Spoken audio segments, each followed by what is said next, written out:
Steve jobs একজন Syrian আরব মাইগ্রেন্টের ছেলে। তার প্রতিষ্ঠিত কোম্পানি অ্যাপল কিভাবে জড়িয়ে পড়ল যুদ্ধাপরাধে। ভিডিওটি শেষ পর্যন্ত দেখলে অনেক কিছুই আপনার কাছে ক্লিয়ার হয়ে যাবে। নানা বিষয়ে সিদ্ধান্ত নিতে হয়তো আপনার সহজ হবে। কথা না বাড়িয়ে শুরু করা যাক।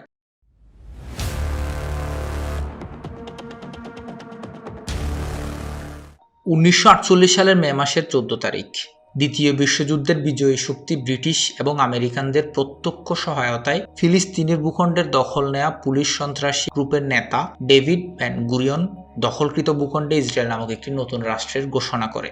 David Ben-Gurion announced the founding of the State of Israel, with himself as its first prime minister.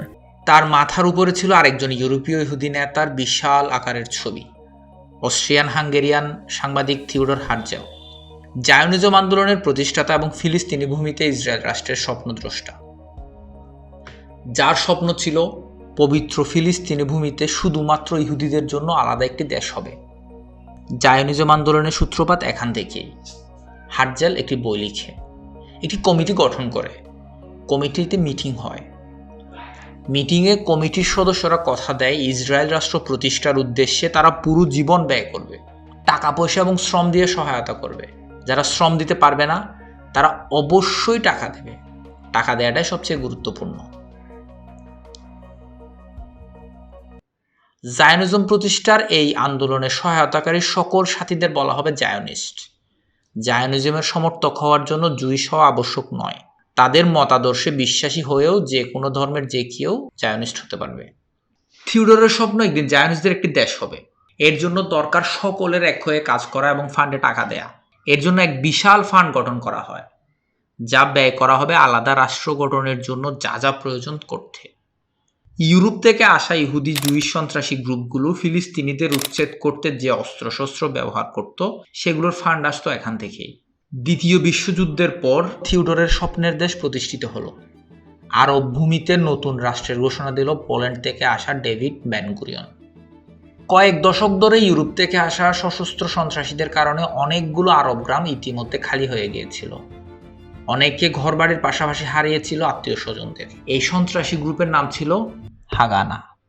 1948 সালে সেটা শুরু হলো বিশাল আকারে। 7 লাখের বেশি ফিলিস্তিনি ঘরবাড়ি হারালো, যা নাকবা নামে পরিচিত। নতুন রাষ্ট্রের ঘোষণাদানকারী প্রথম প্রধানমন্ত্রী ডেভিড বেন গুরিয়ন হাগানা লিডার। তারা ফিলিস্তিনিদের উচ্ছেদ করা শুরু করলো সর্বশক্তিতে। The Zionist militias had tens of thousands of soldiers, modern weapons, and officers who'd already fought in World War II. ঘরবাড়ি হারানো শুরু করলো আরব ফিলিস্তিনিরা। Haganah troops have driven the Arabs out of the beleaguered city, taking many prisoners.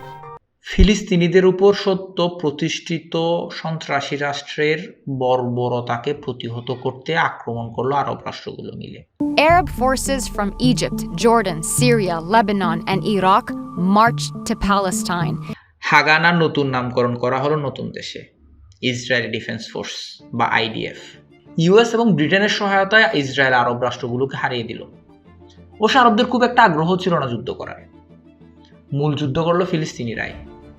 আরবদের নাম খাওয়া অস্ত্রের যুদ্ধে তারা হারলো শিশু রাষ্ট্র ইসরায়েলের কাছে। এটাকে বলা হয় প্রথম আরব ইসরায়েলি ওয়ার। এই যুদ্ধে নাগাব সহ আশেপাশে আরো বেশ কিছু আরব এরিয়া দখল করে নিল ইসরায়েল। 1949 সালে প্রথম আরব ইসরায়েলি যুদ্ধ শেষ হলেও ইসরায়েলি দখলদারিত্ব চলতে থাকে ফিলিস্তিনের ভিতরে এবং বাইরে। আশেপাশে আরব দেশগুলোতে টেনশন বাড়তে থাকে। মিশর, সিরিয়া, লেবানন চরম ঝুঁকিতে পড়ে যায়। এর মাত্র 6 বছর পর মিশরের সিনাই উপদ্বীপ দখল করে নেয় ইসরায়েল। প্রথম আরব ইসরায়েল যুদ্ধের পর মিডল ইস্টে যখন টেনশন বেড়ে চলছে, তখন সিরিয়ান এক আরব জমিদারের ছেলে বৈরুতের আমেরিকান ইউনিভার্সিটিতে পড়তে যায়। ইসরায়েলের বিরুদ্ধে আরব ন্যাশনালিজম তখন তুঙ্গে। সিরিয়ান জমিদারের ছেলেও এতে জড়িয়ে পড়ে, আন্দোলন করে, জেল খাটে। পরে তার বৈরুত ছাড়তে হয়। তার পিতা সিরিয়াতে কোনো ভবিষ্যৎ দেখতে পায় না।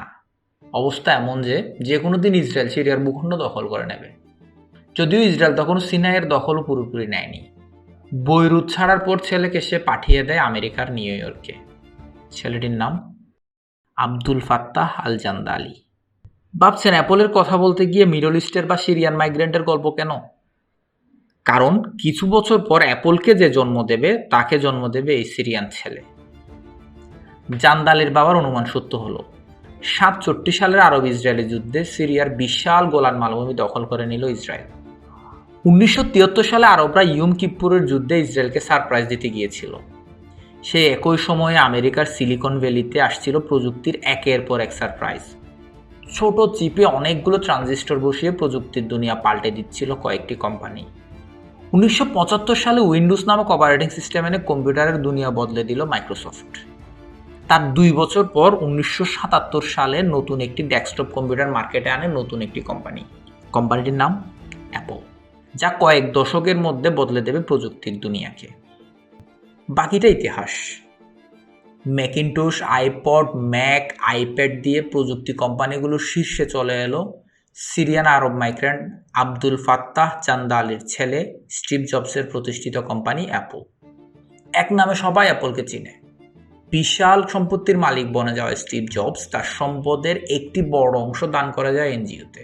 স্টিভ জবসের অ্যাপল যখন তাদের নতুন প্রোডাক্ট অ্যাপল 3 কম্পিউটার এবং মনিটর লঞ্চ করে, তখন একই সময়ে ইসরায়েলে তার মিলিটারির জন্য তাদের শুভাকাঙ্ক্ষী এবং বিশ্বের অন্য প্রান্তে থাকা জায়নিস্টদের কাছ থেকে ফান্ড নেওয়ার জন্য একটি প্রোগ্রাম চালু করে। এর নাম ফ্রেন্ডস অফ আইডিএফ, যারা আইডিএফ এর জন্য সরাসরি টাকা দিয়ে সহায়তা করবে। তিউডর হার্টজেলের সেই ফান্ডের মতো কোনো ইসরায়েলি সেনা ফিলিস্তিনিদের মারতে গিয়ে, তাদের ঘরবাড়ি থেকে উচ্ছেদ করতে গিয়ে প্রতিরোধের শিকার হয়ে আহত হলে তাদের জন্য ব্যয় করা হবে এই টাকা। 2007 অ্যাপল ফার্স্ট আইফোন লঞ্চ করে দুনিয়ায় তোলপাড় করে দেয়। And we are calling it iPhone. Today, ঠিক সেই বছর আমেরিকান একজন খ্রিস্টান জায়নিস্ট টমি ওয়েলার ইসরায়েল গিয়ে প্রতিষ্ঠা করে নতুন একটি সংস্থা, নাম হাইওভেল। হাইওভেল হচ্ছে তাওরাতের একটি টার্মস। হাইওভেল বলা হয় সেই দিনকে যেদিন ইসরায়েল পুরোপুরি প্রতিষ্ঠিত হবে, যেখানে আর কেউ থাকবে না। টমি ওয়েলার ইসরায়েল গিয়ে দেখলো ফিলিস্তিনিদের কাছ থেকে দখল করা ভূমিতে ইউরোপ থেকে আসা ইহুদিরা ঠিকমতো চাষবাস করতে পারছে না, ফসল ফলাতে পারছে না। ওল্ড টেস্টামেন্টের সামারাকে ওয়েস্ট ব্যাংক বলা হচ্ছে। সবাই ইসরায়েলের শত্রু, কেউ ইসরায়েলকে পছন্দ করে না। এই কথা তার ওয়েবসাইটেই উল্লেখ আছে। তখন টমি ওয়েলার বুঝতে পারে তার মতো অনেক খ্রিস্টান জায়নিস্ট আছে যারা ইসরায়েলের জন্য সার্ভ করতে পারবে। তারপর সে আর তার স্ত্রী মিলে এই সংস্থা প্রতিষ্ঠা করে।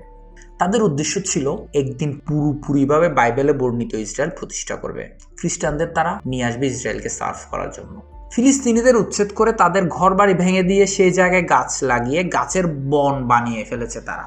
ফিলিস্তিনিদের উচ্ছেদ করতে ইসরায়েলি স্যাটেলাইটদের সহায়তা করে তার সংস্থা। নাকবার সময় ঘরবাড়ি ছেড়ে চলে যাওয়া ফিলিস্তিনিদের ঘরবাড়ি ধ্বংস করে সেখানে গাছ লাগিয়ে বাগান করা আরও একটি সংস্থা হলো জুইশ ন্যাশনাল ফান্ড, যারা প্রায় 25 কোটি গাছ লাগিয়েছে। ফলে ফিলিস্তিনিদের ঘরবাড়ির চিহ্ন পর্যন্ত আর সেখানে নাই। জুইশ ন্যাশনাল ফান্ডের আছে রিবিল্ডিং ক্যাম্পেইন, যেটাতে সেটেলাররা ফিলিস্তিনিদের হটিয়ে সেখানে নতুন করে ইহুদি সেটেলমেন্ট তৈরি করে। এমন আরেকটি সংস্থা হলো ওয়ান ইসরায়েল ফান্ড। তারা ওল্ড টেস্টামেন্টে বর্ণিত জুদিয়া এবং সামারা প্রতিষ্ঠার জন্য সর্বাত্মক চেষ্টা করে যাচ্ছে, প্রকাশ্যেই। এখানে কোনো রাগডাক নাই। পশ্চিম তীরে বসবাসকারী ফিলিস্তিনিরা জানে না আগামীকাল পর্যন্ত তাদের এই বাড়ি থাকবে কিনা। যে কোনো সময় যে কোনো ইসরায়েলি এসে বলবে এই বাড়ি আমার, তুমি বের হয়ে যাও। এরপর ইসরায়েলি পুলিশ এসে এবং মিলিটারি এসে ফিলিস্তিনিদের ঘর থেকে বের করে দেবে, পুরুষদের গ্রেফতার করে নিয়ে যাবে। ইসরায়েলি অথরিটি বুলডোজার নিয়ে সে বাড়ি প্রয়োজনে গুড়িয়ে দেবে। Israel has demolished 11,000 buildings in the occupied West Bank since 2009. পশ্চিম তীরের রাস্তায় ভারী অস্ত্রধারী এক ধরনের ইহুদি যুবকদের দেখা যায়। এদেরকে বলা হয় সেটেলার, যারা যে কোনো সময় ফিলিস্তিনিদের উপর গুলি চালায়, প্রকাশ্যে রাস্তায় নিরীহ ফিলিস্তিনিদের গুলি করে। شباب رن على الشباب في البلد ممنوع. انت مستخب احنا حكينا مع الاداره المدنيه الارهابات مستخب. নিরীহ ফিলিস্তিনি পথচারীর উপর গাড়ি তুলে দেয়। এরা কোনো বাহিনীর সদস্য নয়, কিন্তু এদেরকে ইসরায়েলি পুলিশ পূর্ণাঙ্গ প্রোটেকশন দেয়। ফিলিস্তিনিরা তাদের বাগানে যেতে পারে না ব্লকেডের কারণে। ফিলিস্তিনিদের জলপাই বাগান দখল করে রাখে এই সেটেলাররা, গুলি চালায়, হত্যা করে, বাগান, ঘর, বাড়ি দখল করে। এই সেটেলাররা এত বেশি নৃশংস যে এমনকি আমেরিকাও কয়েকজনের উপর স্যাংশন দিয়েছে। স্যাটেলার ভায়োলেন্স পশ্চিম তীরের মানুষের জীবন নরক বানিয়ে দিয়েছে। প্রতিদিন স্যাটেলারদের হাতে কেউ না কেউ নিহত হয়।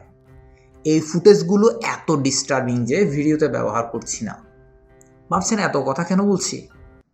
উপরের উল্লেখিত প্রত্যেকটি সংস্থায় সরাসরি ডোনেশন দেয় অ্যাপল, সরাসরি আইডিএফ এবং স্যাটেলাইটদের জন্য অনুমোদন দেয় অ্যাপল।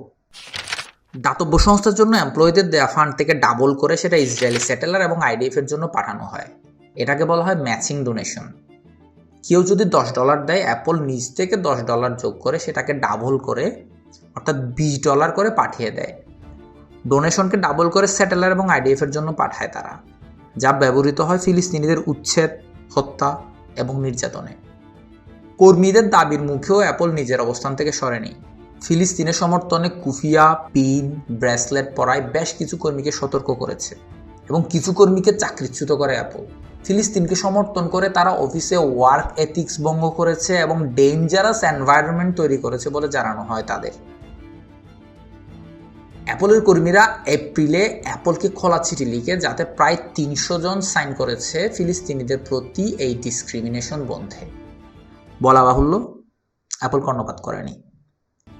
ইসরায়েলি হামলায় গাজায় 35,000-এর বেশি মানুষ নিহত হওয়ার পর মে মাসে অ্যাপলের বর্তমান এবং সাবেক 133 জন কর্মী এবং শেয়ার হোল্ডার মিলে অ্যাপলের কাছে খোলা চিঠি লিখে ফিলিস্তিনের পশ্চিম তীরে সেটেলমেন্ট আইডিএফ এর জন্য অ্যাপলের ম্যাচিং ডোনেশন বন্ধের আহ্বান জানায় তারা।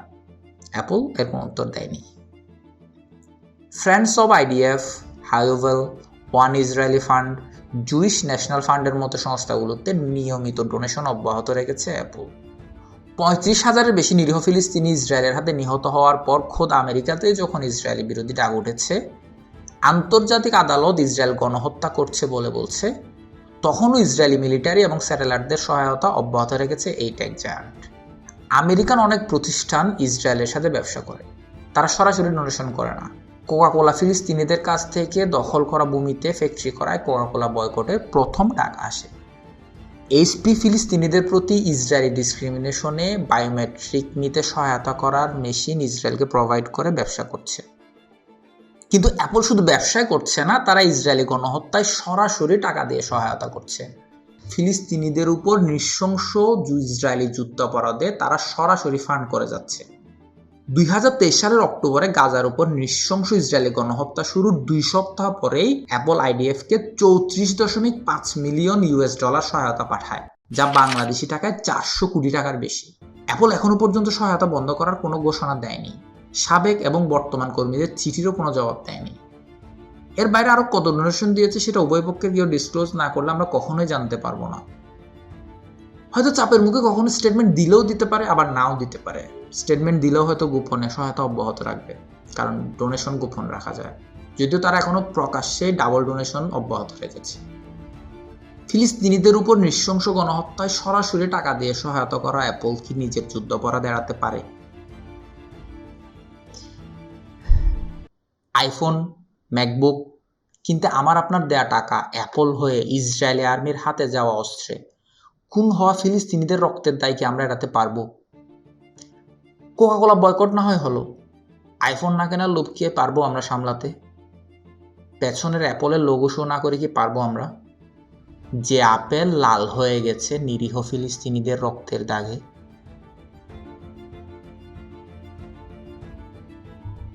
আপনার যদি মনে হয় অন্যদেরও বিষয়টি জানা উচিত, তাহলে ভিডিওটি শেয়ার করতে পারেন।